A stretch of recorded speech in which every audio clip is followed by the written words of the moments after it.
सुबह सुबह एक बार उन देवताओं का नाम ले लेते हैं। देखो, हमारे जीवन में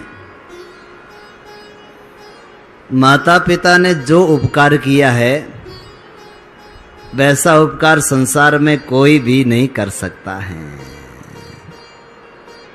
गुरु से भी, देवता से भी ज्यादा माता पिता ने उपकार किया है इस भौतिक जगत में।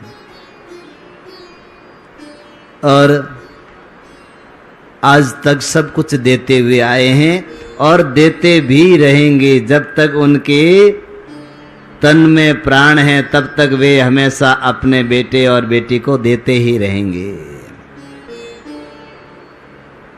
अब अगर उनके बेटे बेटियां, उनके पुत्र एक बार ऐसे बोल दे, अरे वाह मेरे माता पिता ने कितना मेरे लिए किया, इतना बोलने से माता पिता को कितनी खुशी हो जाती है। अरे देखो, कुछ दिया नहीं, बेटे ने कुछ दिया नहीं माँ को, बेटी ने कुछ दिया नहीं, केवल इतना बोला, मेरे माता पिता ने कितना मेरे लिए काम किया है, कितना उपकार किया। इतना कहने से वो माता पिता को इतनी खुशी हो जाती है। बोले ठीक उसी तरह से देवताओं के बारे में भी, देवता तो भाई माता पिता से भी ज्यादा देते हैं। माता पिता तो केवल आपको ही दे रहे हैं, पर देवता तो सबके लिए, वो तो सबके माता पिता है। तो जब आप एक बार उठ करके वाह, अरे हे पवन देव, हे सूर्य देव, हे अग्निदेव, हे वरुण देव, आपने कितना बड़ा उपकार हमारे लिए किया है, इतना कहने मात्र से वे देवता प्रसन्न हो जाते हैं। बस ये देवता आपसे इतनी ही अपेक्षा करते हैं और उनका हृदय गदगद हो जाता है। प्रतिदिन अगर कोई सुबह दीप लेकर के और धूप बत्ती लेकर के भगवान को अगर प्रज्वलित कर ले, भगवान को जला करके दें, तो उस देवों के मन में आपके प्रति चिंता उत्पन्न हो जाती है।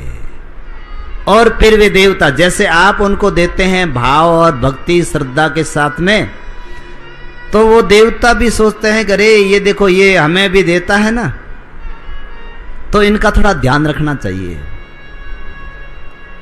ये देखो भाई, कोई अगर आपको प्रतिदिन कुछ नहीं दे, पहले बार मिले बुजुर्ग हैं तो किसी युवा ने उनको प्रणाम किया, रोजाना कुछ नहीं, केवल राम राम ही कर लेता है, जय गुरु महाराज जी कर लेता है, तो बाद में जब कब मिलता, अरे ये तो रोजाना प्रणाम कर रहा है।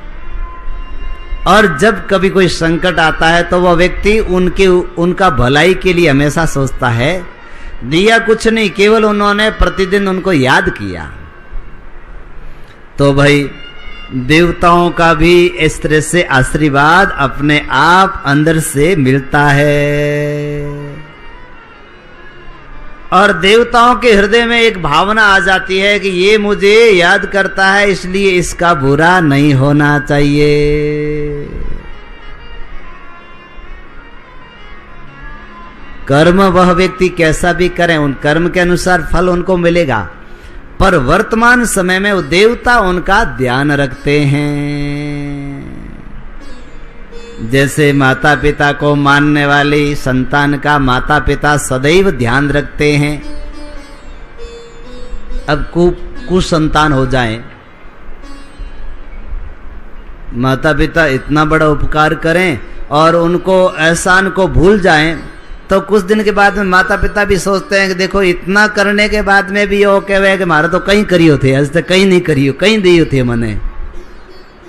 जब ऐसा कोई कहता है तो माता पिता का मन फिर उस संतान से हट जाता है। भौतिक समृद्धि में तो उनको वट मिलेगा जो उनका भाग है, माता पिता नहीं देगा तो कोर्ट कचहरी में जाके ले लेगा बेटा, पर जो माता पिता के अंदर आशीर्वाद है वो तो कोर्ट से नहीं ले सकता है ना। जो अंदर से एक कि मेरी संतान का भला हो, वो आशीर्वाद से आप चाहे कहीं झगड़ा, कहीं कचहरी में जाओ या कोर्ट में मिलने वाला नहीं है। वो जब तक माता पिता प्रसन्न नहीं होंगे तब तक वह नहीं मिलेगा। तो ये जो आशीर्वाद मिलता है वह उन देवताओं से जो हमें मिलेगा, देवताओं का प्रतिदिन स्मरण करने से, प्रतिदिन सुबह सुबह एक दीप यज्ञ करने से, दीप दान करने से, अगरबत्ती करने से वे देवता आपके दिन भर आपको हमेशा सुख पहुंचाने का काम करते हैं। जय ब्रह्मा जी की। तो ये देवताओं का हमारे ऊपर ऋण है। ये देव यज्ञ प्रतिदिन हमें करना चाहिए, यानी देवताओं का पूजन रोजाना सुबह उठ करके रोजाना अपने घर में करना चाहिए। कम से कम 5 देवों की उपासना प्रतिदिन अपने घरों में होनी चाहिए। 5 देव यानी ब्रह्मा, विष्णु, महेश, ये 3 देव, और माँ भगवती, दुर्गा, अम्बा, जगदम्बा, काली, सरस्वती, ये सब एक ही रूप है। आप कुलदेवी की अगर उपासना करते हैं तो भी भगवती की हो जाती है उपासना, माँ की उपासना हो जाती है।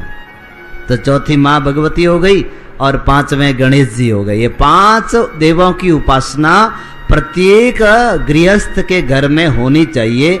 सनातन धर्म को मानने वालों के वहां 5 देव की उपासना हमेशा करना चाहिए।